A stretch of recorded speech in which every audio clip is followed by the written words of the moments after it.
আজকে আপনারা জানেন যে তৃণমূলের এই রাজত্বকালে আমরা ছোট্ট 9 বছরের শিশু তামান্না খাতুনকে হারিয়েছি ভোট পরবর্তী হিংসায়।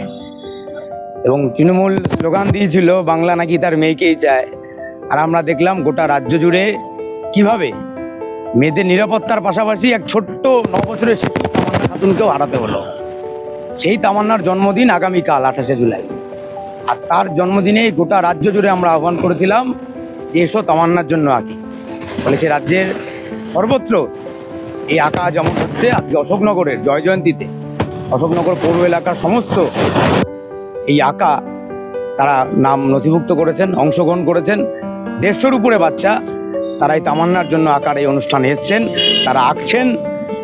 আমরা রঙে তুলিতে আঁকার মাধ্যমেও তামান্নার এই ঘটনার প্রতিবাদ যেমন জানাচ্ছি, তাকে স্মরণ করছি, তাকে রং তুলিতে আমরা বাঁচিয়ে রাখছি। এলেও খুব ইন্সপায়ার, এর প্রথম ও এলো কোনো কম্পিটিশনে, এই ফার্স্ট টাইম।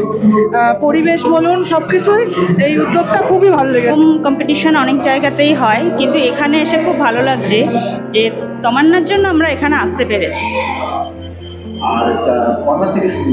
এটা শুরু হয়েছে 11টা থেকে 12:30 পর্যন্ত।